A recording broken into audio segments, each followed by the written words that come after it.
Welcome to our video lecture of electric traction 2।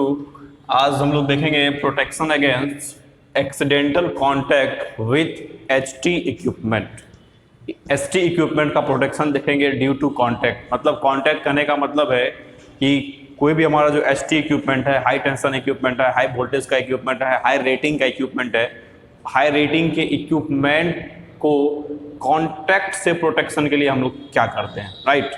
Contact करने का मतलब है कि अगर सर्किट डिवाइस को ऑन करना, मतलब ऑन करेंगे, क्या करेंगे, स्विच को ऑन करेंगे, स्विच ऑन करेंगे, ऑफ करेंगे तो स्विच को ऑफ करेंगे, यानी कांटेक्ट को एक बार क्लोज करेंगे और एक बार हटाएंगे, ओपन करेंगे। तो वो जो क्लोज और ओपन में भी क्या होता है हमारा, जब हाई टेंशन इक्विपमेंट होता है, हाई वोल्टेज इक्विपमेंट होता है, तो उस हाई वोल्टेज इक्विपमेंट में क्लोज और ओपन के कारण भी हमारा क्या हो सकता है, दिक्कतें आ सकती है, खराबियां आ सकती है, फॉल्ट आ सकता है, हाई मैग्नीट्यूड का करंट आ सकता है, स्पार्क आ सकता है। उससे प्रोटेक्शन के लिए हम लोग क्या करते हैं, राइट। तो हमारा जो एक्सीडेंटल कॉन्टेक्ट से जो हमारा एक्सीडेंट होता है, ड्यू टू कॉन्टेक्ट से हमारा जो एक्सीडेंट होता है, उस एक्सीडेंट से हम लोग को प्रोटेक्शन की बहुत ज़्यादा प्रोटेक्शन की नीड होती है। क्यों? क्योंकि वहाँ पे जो हमारा हाई इक्विपमेंट है वो हाई वोल्टेज का है। अब हाई वोल्टेज का इक्विपमेंट है, हाई टेंशन का इक्विपमेंट है, तो उस कंडीशन में अगर उसको आप डायरेक्ट ऑन करेंगे, जैसे हमारा मान लीजिए मोटर है, एक हाई रेटिंग का मोटर है, उसको डायरेक्ट ऑन किया जाएगा, उसमें क्या हो सकता है, खराबियाँ हो सकती है। ट्रांसफार्मर है, डायरेक्ट ऑन किया जाएगा तो उसमें खराबियाँ हो सकती है। तो उस चीज़ को दूर करने के लिए हम लोग को वहाँ पे बहुत ज़्यादा प्रोटेक्शन की ज़रूरत होती है, ठीक है। तो उस चीज़ से प्रोटेक्ट करने के लिए हम लोग बेसिकली सर्किट में आइसोलेटर का यूज़ करते हैं। किसका यूज़ करते हैं? आइसोलेटर। आइसोलेटर क्या करता है, जब सर्किट में हम लोग डिवाइस में आइसोलेटर लगा के रखेंगे, तो आइसोलेटर जैसे ही उसमें सर्किट को ऑन करना होगा, डिवाइस को ऑन करना होगा, तो आइसोलेटर को जोड़ देंगे, आइसोलेटर के कॉन्टैक्ट को जोड़ देंगे, और सर्किट को जब ऑफ करना होगा तो आइसोलेटर के कॉन्टैक्ट को हटा देंगे। तो इससे हमारा फायदा क्या होगा कि आइसोलेटर तो उसके साथ में लगा हुआ है, आइसोलेटर जब उसके साथ में लगा हुआ है, अगर खराबी भी आएगा तो सिर्फ आइसोलेटर में आएगा, डिवाइस में नहीं आएगा। अगर आप मान लेते हैं कि अगर डिवाइस को डायरेक्ट ऑन कर रहे हैं, तो जब डिवाइस को आप डायरेक्ट ऑन कर रहे हैं तो उस कंडीशन में हमारा क्या हो सकता है कि डिवाइस में ही स्पार्किंग हो जाए, डिवाइस में खराबी हो जाए। तो जब डिवाइस में हमारा स्पार्किंग हो जाएगा, डिवाइस में फॉल्ट आ जाएगा, तो उस कंडीशन में हमारा डिवाइस ही क्या हो जाएगा, खराब हो जाएगा। बट अगर हम लोग आइसोलेटर लगा के डिवाइस को ऑन कर रहे हैं तो फॉल्ट कंडीशन में भी सिर्फ आइसोलेटर ही खराब होगा, डिवाइस खराब नहीं होगा। ये एक केस, एक चीज़ का यूज़ करें के बताए आपको हम। दूसरा, इसमें हम लोग टैप चेंजर स्विच का भी यूज़ कर सकते हैं। टैप चेंजर आप लोग जानते होंगे कि इसमें रेसिस्टेंस होता है जो वोल्टेज के वैल्यू को बढ़ाता और घटाता है। आपको मैंने फर्स्ट यूनिट में जब पावर सर्किट बताया था इलेक्ट्रिक लोकोमोटिव का, तो उसमें हमारा ट्रांसफार्मर के पास एक टैप चेंजिंग इक्विपमेंट था, टैप चेंजर था, ऑन लोड टैप चेंजर जिसको बोले थे। तो हम लोग यहाँ पे किसी भी हाई टेंशन इक्विपमेंट को ऑन करने के लिए टैप चेंजर का यूज़ कर लेंगे। अब टैप चेंजर का क्या होगा, तो आप लोग जानते होंगे कि टैप चेंजर में बेसिकली हमारा रेसिस्टेंस होता है, ठीक है। ये रेसिस्टेंस होता है, रेसिस्टेंस का हमारा ये कांटेक्ट होता है सबसे ऊपर में, मतलब है। इसका मतलब क्या है कि हमारा जो रेसिस्टेंस है, अब मान लीजिए कोई डिवाइस है हमारा और टैप चेंजर हमारा यहाँ पे लगा हुआ है, सबसे ऊपर वाले कांटेक्ट से जुड़ा हुआ है, मतलब पूरा का पूरा रेसिस्टेंस जुड़ा हुआ है, मतलब पूरा का पूरा रेसिस्टेंस जुड़ा हुआ है, तो वोल्टेज क्या आ जाएगा, कम वोल्टेज आएगा। अब डिवाइस को क्या करना है, ऑन करना है। जब डिवाइस को ऑन करना है तो टैप चेंजर के कांटेक्ट को पहले यहाँ पे लाएंगे, फिर यहाँ पे लाएंगे, फिर यहाँ पे लाएंगे, फिर यहाँ पे लाएंगे। मतलब धीरे धीरे धीरे धीरे हम लोग क्या कर रहे हैं, वोल्टेज को बढ़ा रहे हैं। तो जब धीरे धीरे वोल्टेज को स्टेप बाय स्टेप वोल्टेज को बढ़ाएंगे, तो उस कंडीशन में हमारा जो हाई टेंशन इक्विपमेंट है, वो हाई टेंशन इक्विपमेंट खराब होने से बच जाएगा। और वो जो खराब हो रहा था किसके वजह से हो रहा है, कॉन्टैक्ट की वजह से। तो हाई टेंशन इक्विपमेंट यहाँ पे हम लोग कह सकते हैं कि due to contact high voltage equipment को, हाई टेंशन इक्विपमेंट को एक्सीडेंट से बचा सकते हैं। तो आपको ये समझ में आया होगा। आइए इसका थ्योरी देखते हैं क्या लिखा हुआ है। थ्योरी में कह रहा है high voltage equipment need more protection, high voltage equipment need more protection against the contact due to against the accident due to contact. मतलब हाई वोल्टेज इक्विपमेंट को प्रोटेक्शन की बहुत ज़्यादा ज़रूरत होती है, किससे, एक्सीडेंट से। और वो जो एक्सीडेंट आता है किसके कारण आता है, कांटेक्ट के कारण आता है, राइट। अब आपको मैंने बता ही दिया कि क्यों आता है। अगर उसको डायरेक्ट ऑन कर देंगे तो डिवाइस क्या हो सकता है, ब्लास्ट कर सकता है, जल सकता है। इसलिए हम लोग क्या करते हैं कि उसको स्टेप बाय स्टेप प्रोटेक्शन देते हुए ऑन करते हैं। सेकेंड पॉइंट हमारा कह रहा है व्हेन हाई वोल्टेज इक्विपमेंट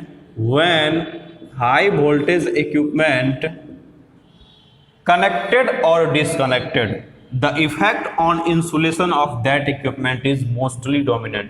जब हाई वोल्टेज इक्विपमेंट को कनेक्टेड और डिसकनेक्टेड किया जाता है, मतलब कोई हमारा हाई रेटिंग का इक्विपमेंट है, हाई टेंशन का इक्विपमेंट है, जब उसको जोड़ा जाता है, स्टार्ट किया जाता है, हटाया जाता है, स्टॉप किया जाता है, तो उस कंडीशन में हमारा जो वहाँ पे इंसुलेशन होता है वो इंसुलेशन मोस्टली डोमिनेंट होता है।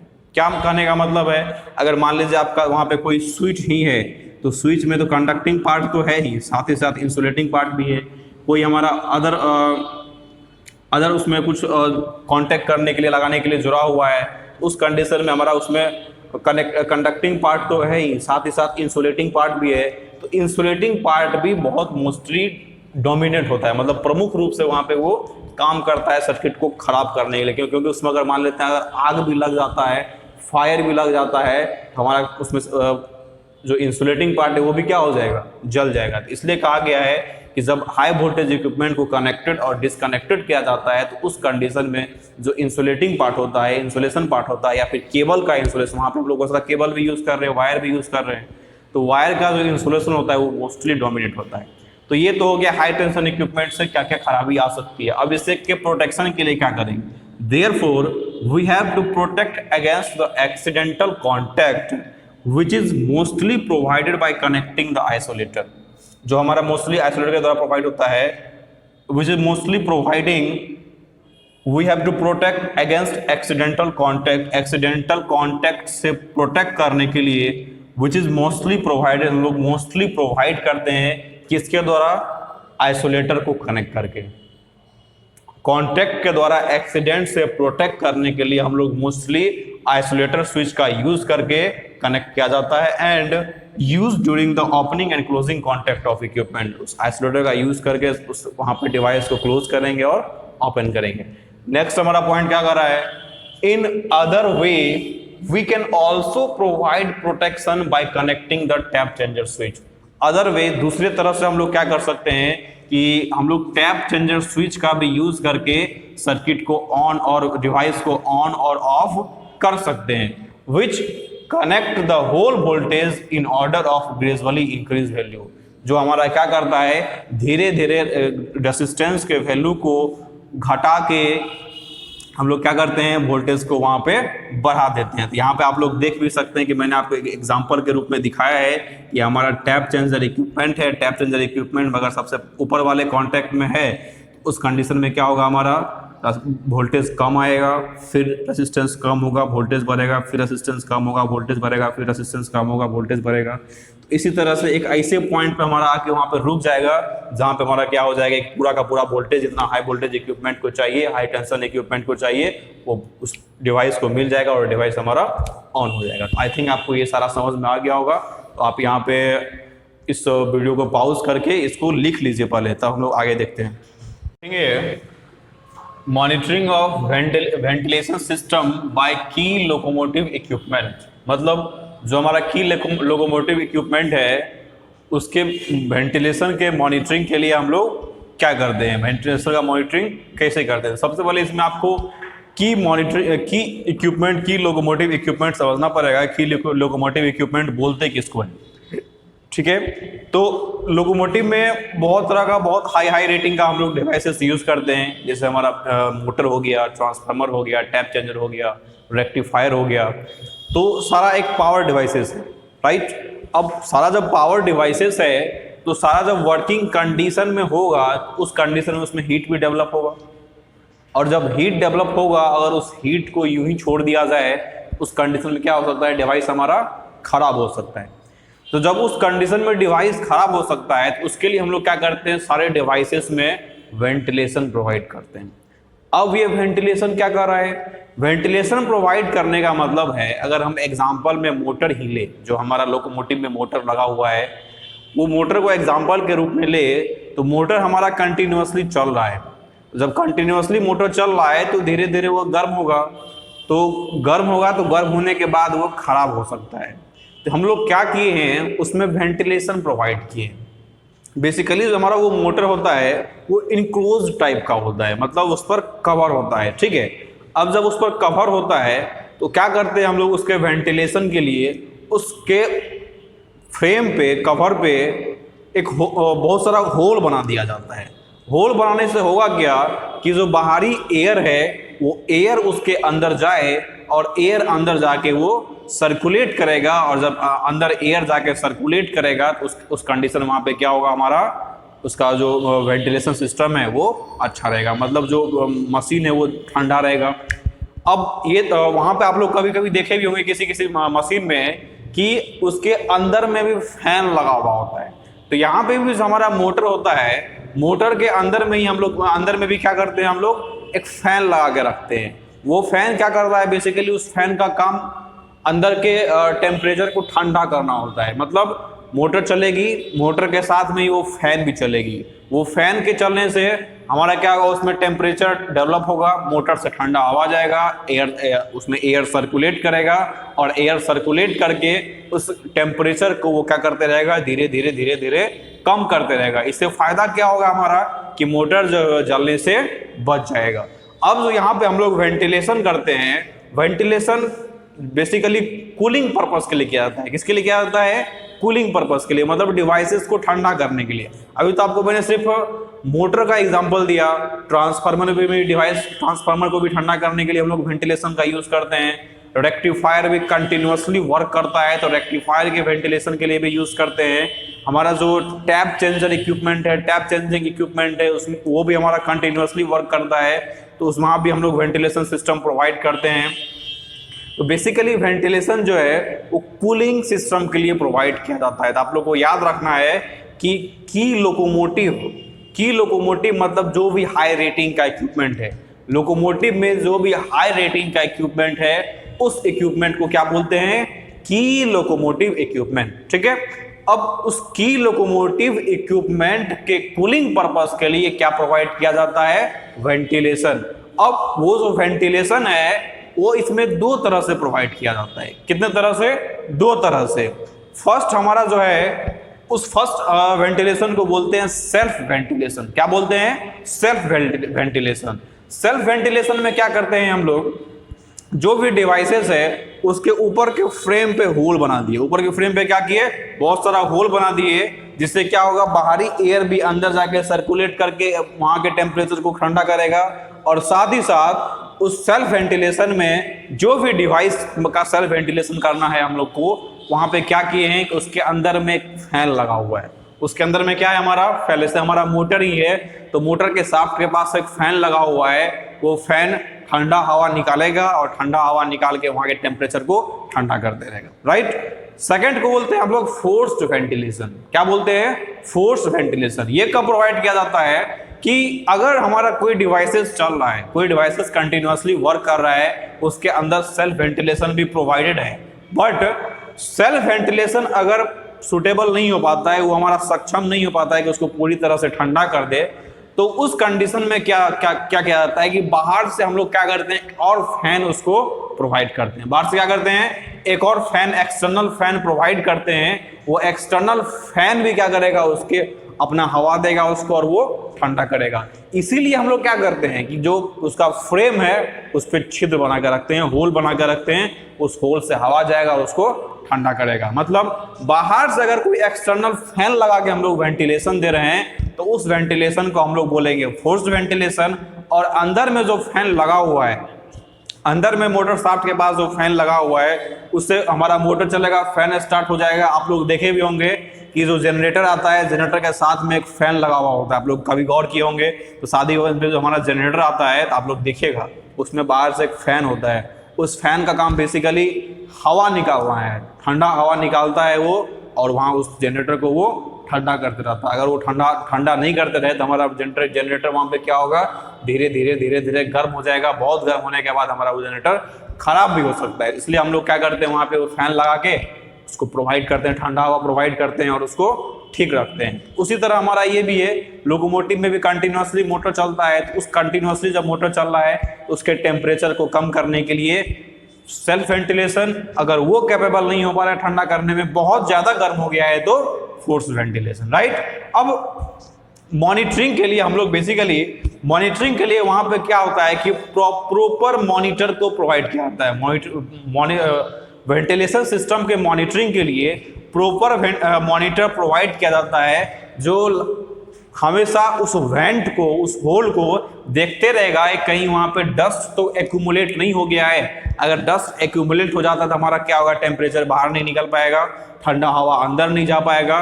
तो वहां पे बेसिकली हम लोग वेंटिलेशन सिस्टम के मॉनिटरिंग के लिए प्रॉपर मॉनिटर को प्रोवाइड करते हैं। वो मॉनिटर प्रॉपर वेंट को चेक करता रहता है। किससे चेक करता है कि वहां पे कोई डस्ट पार्टिकल तो हमारा जमा नहीं हो गया है। तो आई थिंक आपको ये थ्योरी समझ में आ गया होगा। एक बार इसका पढ़ लेते हैं क्या लिखा हुआ है। There are many key locomotive equipment of higher rating which have to require better cooling system. Locomotive में जो हमारा है बहुत सारा की लोकोमोटिव इक्विपमेंट है। हमारा जो ट्रेन है, ट्रेन में बहुत सारा की लोकोमोटिव इक्विपमेंट है जो हायर रेटिंग्स का होता है, ज्यादा रेटिंग्स का होता है, ठीक है। और वो ज्यादा रेटिंग होने के कारण उसको बेटर कूलिंग सिस्टम चाहिए। बेटर कूलिंग सिस्टम नहीं देंगे तो हमारा क्या हो सकता है, वो खराब हो सकता है। नेक्स्ट पॉइंट कह रहा है cooling system in electrical machine और equipment is made by providing ventilation in the body of equipment so that cold air circulate inside the body and transfer the heat from the equipment to the environment, that is cooling of equipment is provided। मतलब क्या हो गया हमारा कि वहां जो हम लोग वेंटिलेशन के लिए सबसे पहले तो होल बनाए हुए हैं। अभी अगर सेल्फ और फोर्स्ड को भूल जाए तो वहां पे सिंपल क्या बना हुआ है, होल बना हुआ है। कोई भी मशीन में हमारा क्या बना हुआ है, होल बना हुआ है। उस होल के तहत क्या होगा, हमारा ठंडा हवा अंदर एंटर करेगा और एंटर करने के बाद वहाँ पे जो हीट डेवलप हुआ है उस हीट को वो मशीन से इन्वायरमेंट में ट्रांसफर कर देगा। वहाँ वो एयर एंटर किया, एयर सर्कुलेट किया और सर्कुलेट करने के बाद हीट को क्या किया, हमारा मशीन से इन्वायरमेंट में ट्रांसफर कर दिया, जिससे हमारा जो मशीन है, वो डिवाइस है, वो ठंडा हो गया, कूल हो गया। अगर उसमें सेल्फ और अगर फोर्स प्रोवाइड नहीं किया हुआ है, ठीक है। Cooling system in any machine will be only sufficient if sufficient amount of cold air is circulated. Cooling system हमारा किसी मशीन का तभी सफिशिएंट होता है जब sufficient amount of cold air circulate हो रहा है। अगर हमारा बहुत कम अमाउंट में कोल्ड एयर सर्कुलेट होगा तो हमारा मशीन ठंडा नहीं हो पाएगा। For this purpose we have to provide proper size of hole to the ventilation so that sufficient amount of cold air will be circulated easily. For cooling purpose, either self ventilation by using the fan mounted on the motor shaft which blows through sufficient ducts in the motor। यहाँ पे आपको मैंने क्या बताया कि हम लोग वहाँ पे sufficient amount of cold air चाहिए, तभी वो वहाँ पे sufficiently उसको ठंडा कर सकता है। तो इसके लिए हम लोग क्या करते हैं, सबसे पहले वेंट को जो वहाँ पे क्रिएट किया जाता है, वो वेंट जो हमारा साइज होता है वो साइज कुछ अच्छा खासा होना चाहिए। और साथ ही साथ कूलिंग पर्पस के लिए सेल्फ वेंटिलेशन तो होना ही चाहिए। मतलब कोई भी मोटर है या फिर कोई भी डिवाइसेस है तो उसके अंदर एक फैन लगा हो, जो फैन क्या करेगा, चलेगा और उसके टेम्परेचर को ठंडा करते रहेगा, हीट को बाहर करते रहेगा। और force ventilation by employing an external fan is used. या फिर उसमें अगर बहुत ज़्यादा टेम्परेचर बढ़ गया है, बहुत गर्म हो गया है मशीन, तो उसके वेंटिलेशन के लिए, उसको ठंडा करने के लिए हम लोग एक्सटर्नल फैन का भी यूज कर सकते हैं। लास्ट पॉइंट कर रहा है for monitoring the ventilation system. Ventilation system के मॉनिटरिंग के लिए we have to provide monitor. We have to provide monitor. We have to provide monitor and take care of vent। हम लोग वेंटिलेशन सिस्टम के monitoring के लिए हम लोग मॉनिटर को प्रोवाइड करते हैं जो कंटिन्यूसली वेंट को चेक करते रहता है और साथ ही साथ देखते रहता है कि वहाँ पे कोई हमारा डस्ट पार्टिकल तो एक्यूमुलेट नहीं हो गया है। अगर डस्ट पार्टिकल एक्यूमुलेट होता है तो उस डस्ट पार्टिकल को साफ किया जाता है, जिससे हमारा ठंडा हवा क्या हो, अंदर बाहर आता जाता रहे और उसका टेम्परेचर घटता रहे। इस तरह से हम लोग क्या करते हैं कि लोकोमोटिव इक्विपमेंट में वेंटिलेशन सिस्टम प्रोवाइड करते हैं और साथ ही साथ उसको मॉनिटरिंग भी करते हैं, राइट। तो आई थिंक आपको यहाँ पे सारा समझ में आ गया होगा, ठीक है। तो हमारा ये यूनिट 3 का लास्ट टॉपिक था, ठीक है। आज हमारा ये यूनिट 3 इस वीडियो के साथ ही खत्म हो जा रहा है। इसके नेक्स्ट वीडियो से हम लोग यूनिट 4 देखेंगे, लेम प्रोपेल्ड ट्रैक्शन, ठीक है। यहाँ पे आप लोग क्या करेंगे, वीडियो को पॉज करेंगे और पॉज करने के बाद इसको लिख लेंगे। यूनिट 3 में अगर किसी भी टॉपिक में कोई दिक्कत है तो आप लोग हमको डायरेक्ट मैसेज कर सकते हैं। डायरेक्ट मैसेज, मेरा व्हाट्सएप नंबर सबके साथ सबके पास होगा ही, आप डायरेक्ट मैसेज कर सकते हैं, कॉल कर सकते हैं कि सर यहाँ पे ये चीज़ समझ में नहीं आ रहा है, ये चीज़ थोड़ा बता दीजिए। उसमें कोई दिक्कत नहीं है, आप जब चाहे कॉल कर सकते हैं। हाँ, लेकिन इसको अपने कॉपी में नोट करते रहिए, ठीक है। नोट करते रहेंगे, नोट करते रहने से क्या होगा कि आपका जो एक कॉपी बन जाएगा और बाद में आपके पास नोट्स भी रहेगा, आपके पास वीडियो भी रहेगा, आप जब चाहे देख सकते हैं, जब चाहे पढ़ सकते हैं। और जहाँ तक एग्ज़ाम होने का बात है तो एग्ज़ाम 90% चांस है कि आप लोग का एग्ज़ाम होगा, इसलिए अपने पढ़ाई को आप लोग छोड़े नहीं और पढ़ते रहे। और थ्योरी पेपर को तो कुछ ज़्यादा ही पढ़े, क्योंकि थ्योरी पेपर न्यूमेरिकल पेपर में तो अगर थोड़ा कम भी पढ़ेंगे तो नंबर वो आ जाता है, बट थ्योरी पेपर में नहीं लिखेंगे तो फिर वो कट जाता है, ठीक है। तो आप लोग थ्योरी पेपर को पढ़ते रहिए और अपना प्रिपरेशन कंटिन्यू रखें। यहाँ पे आप लोग वीडियो पॉज करेंगे और इसको लिख लेंगे। Thank you.